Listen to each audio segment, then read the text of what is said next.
O estudo das inovações tecnológicas é uma tarefa importante para o entendimento do espaço geográfico. Na escola, os estudantes devem ser estimulados a fazer tal exercício, recorrendo às metodologias próprias do trabalho escolar, empregando o conhecimento teórico e prático adquirido na busca do entendimento das variadas temáticas tão presentes em seu cotidiano. Neste sentido, cabe ao professor propor formas de aprendizado em que os estudantes percebam a necessidade da história como um meio de conferir mais rigor àquilo que se propõe conhecer. Dentre as temáticas mais presentes no ensino escolar, talvez a globalização tenha sido uma das mais recorrentes quando nos referimos à geografia. Entender sua gênese, seus elementos constituintes, bem como seus agentes, aparece como uma importante tarefa para a tradução do mundo que rodeia o estudante no ensino básico. As sucessivas etapas das transformações tecnológicas e nos modos de produzir a existência humana são fundamentais para a compreensão do atual período histórico marcado pela presença massiva da circulação e da informação.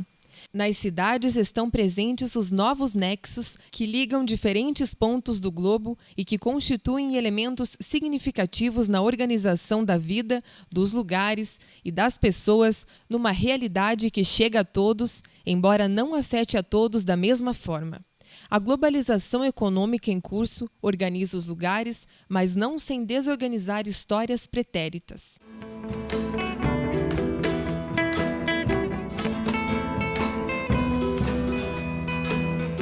Parece tão claro nesse momento. Tudo parece tão vago, solto como um vento. O estudo da técnica sempre foi fundamental para a análise espacial, embora poucas vezes ele receba a verdadeira atenção que merece. Distintamente da natureza, o espaço geográfico requer manutenção exatamente por estar repleto por objetos técnicos de diversas idades e responsáveis por distintas funções sociais. Hoje, facilmente pode ser percebida a distribuição seletiva dos sistemas técnicos, ao mesmo tempo em que convivem, numa mesma porção do espaço, subsistemas técnicos de diferentes idades, bem como elementos técnicos provenientes de diferentes épocas. Segundo o geógrafo Milton Santos, o estudo da evolução técnica é fundamental para que se entenda como em diferentes épocas o espaço foi sendo moldado para atender os interesses sociais. Um inventário dos estudos empreendidos sobre a técnica deixa ver que esse fenômeno é frequentemente analisado como se a técnica não fosse parte do território, um elemento de sua constituição e da sua transformação. Conte uma história que não seja igual às outras. Demonstre uma palavra que não seja copiada. Para discutirmos a problemática da relação entre o homem e a natureza, é fundamental compreender que ao longo da história humana ocorreu a substituição de um meio natural por um meio carregado de objetos técnicos, segundo intensidades e especificidades culturais, políticas e econômicas presentes no arranjo entre cada lugar e os sistemas técnicos que ali são superpostos. Deste modo, todas as sociedades que surgiram na história, cada uma a seu modo, incorporaram objetos técnicos ao meio natural. Estes objetos refletiam estas sociedades, sua cultura, sua política, sua economia, ao mesmo tempo em que eram os elementos pelos quais ela se reproduzia. Para cada sociedade, seja em escala regional ou local, verifica-se ainda a presença de objetos técnicos de diferentes épocas. Resultado disso é um espaço híbrido, formado por objetos técnicos de diferentes idades. Acerca disso, Milton Santos afirma: num mesmo pedaço de território convivem subsistemas técnicos diferentemente datados, isto é, elementos técnicos provenientes de épocas diversas. Some-se a isso que no mesmo talhão do espaço também estão presentes distintos sujeitos com seus projetos próprios, não poucas vezes em situação de conflito. Um exemplo disso no Brasil se dá quando comparamos a agricultura familiar em áreas de plantio de commodities a falta de apoio para o plantio e para o escoamento da produção é um problema fundamental para que os pequenos agricultores possam manter sua forma de produção e fixação no campo. Sendo assim, pode-se mencionar como a história das tecnologias deve ser articulada à história territorial, ou seja, como para um dado compartimento do espaço deve-se buscar localizar quais técnicas e em que momento elas são acopladas ao espaço, passando a ser sua razão de funcionamento.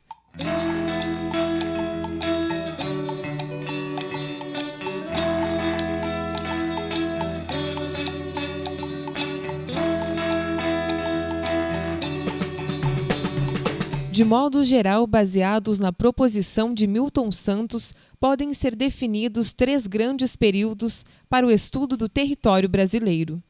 Um meio pré-técnico marcado pelo conhecimento de terreno adquirido com os indígenas, que gradativamente o português vai tomando para si, ao mesmo tempo em que modifica sua forma de vida para viver nos trópicos. Gradativamente o espaço do futuro território brasileiro, basicamente o litoral, e ao longo dos rios, que permitiam certa penetração no interior da colônia, foi sendo ocupado por sucessivas e às vezes concomitantes atividades econômicas que permitiram a criação de vilas e arraiais. Essa incipiente tecnificação do espaço, principalmente ao longo dos séculos XVIII e XIX, vai permitir identificar em certas áreas a criação de um meio técnico. No entanto, até o final do século XIX, muito pouco do interior do espaço territorial brasileiro havia sido alterado.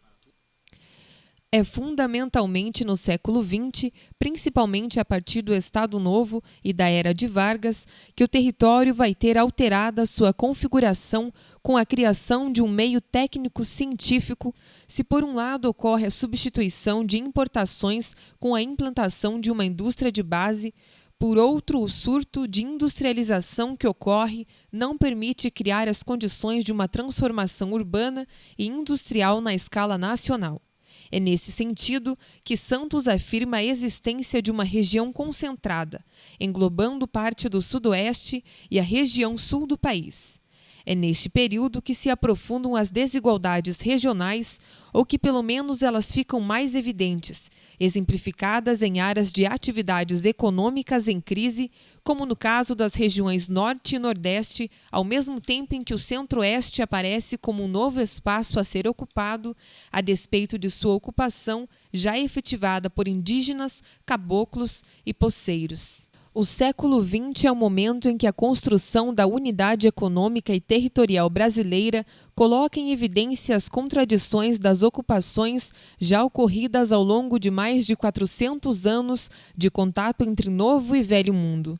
Após 1970, as possibilidades de uma nova visão territorial do trabalho, baseada no uso das novas tecnologias de comunicação e informação, dá as bases para o aceleramento da urbanização, da mesma forma que estimula a modernização da atividade agrícola com rebatimento no êxodo rural.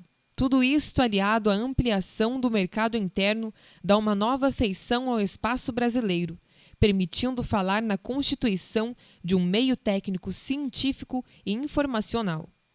O estudo dos ciclos econômicos ao longo da história territorial brasileira nos ajuda a compreender como o espaço do futuro território brasileiro acolheu os diferentes sistemas técnicos utilizados para a produção. Vale destacar que tais ciclos estiveram tanto econômica quanto politicamente ligados à forma como o Brasil se articulava com o mercado internacional, seja no período colonial, imperial ou republicano.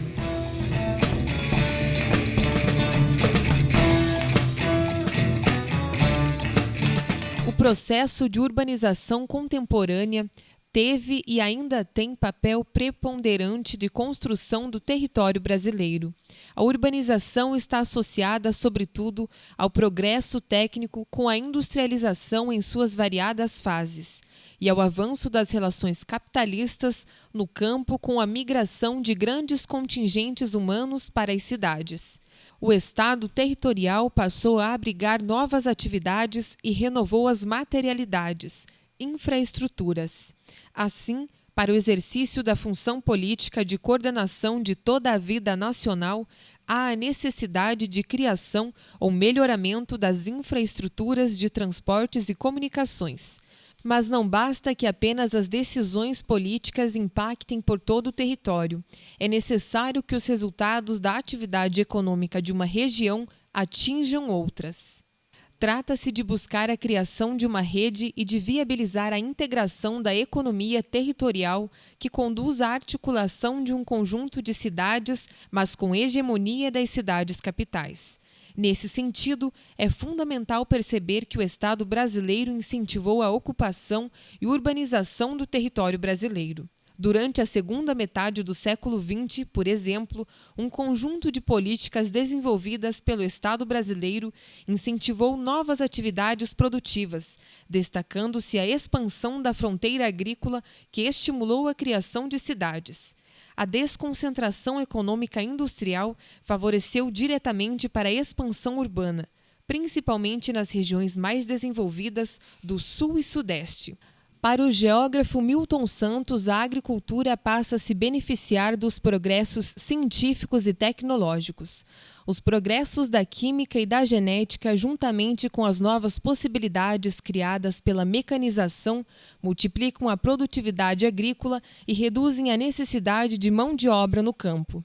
Deste modo, a urbanização ganha novo impulso e o espaço do homem, tanto nas cidades como no campo, vai tornando-se um espaço cada vez mais instrumentalizado, tecnificado e cada vez mais trabalhado segundo os ditames da ciência. O capital constante, que antes era um privilégio das cidades, sobretudo naquelas onde se concentrava a produção industrial, passa também a caracterizar o próprio campo, na forma de implementos, fertilizantes e inseticidas, máquinas e sementes selecionadas. Isso tudo chega ao campo apoiado pela expansão da rede de estradas de ferro e, sobretudo, de rodagem, que vão assegurar uma circulação mais rápida e relativamente mais barata, sem a qual o abastecimento das cidades se tornaria impossível. Laia, laia, laia, laia, laia, laia, laia, laia, laia.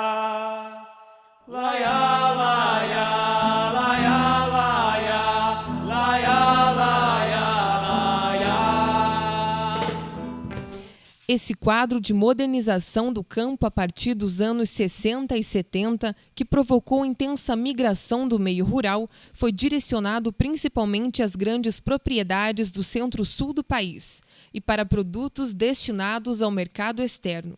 A agricultura familiar, mesmo sendo predominante, ocupa uma pequena parcela do total das terras agricultáveis do Brasil, bem como se utiliza dos menores percentuais de crédito disponibilizados pelo Estado à agropecuária brasileira. As desigualdades regionais podem ser definidas como diferenças duráveis, localmente interdependentes e cumulativas entre superespaços de um mesmo país. As desigualdades sociais que no território são manifestadas por meio das disparidades regionais, da desigualdade cidade-campo, pela diferenciação entre tipos urbanos, levam à situação de dependência. Portanto, hoje as disparidades regionais podem ser sinônimas de colonialismo interno, na medida em que as regiões não têm entre elas os mesmos mecanismos ou instrumentos para relacionarem-se umas com as outras. Pode-se dizer que um dos resultados das situações de desigualdade espacial é o desencadeamento de migrações intrarregionais, rural-urbanas e interurbanas. As migrações devem ser vistas como uma expressão espacial dos mecanismos de modernização. Atualmente, as facilidades de transporte impelem os migrantes potenciais para as cidades regionais, onde o setor terciário é mais elástico, e também para as grandes cidades. A modernização tecnológica e a revolução do consumo tendem a se concentrarem econômica e espacialmente, de forma que a migração de bens e de pessoas é uma das consequências. Do ponto de vista social, esses espaços da rapidez contêm ainda uma maior vida de relações, fruto de sua atividade econômica ou sociocultural, que destaca sua importância na divisão territorial do trabalho. uma maior variedade e densidade de consumos, além de serem zonas de passagem, ou seja, respondem à necessidade de uma circulação cujo destino é mais longínquo, podendo ser até mesmo internacional.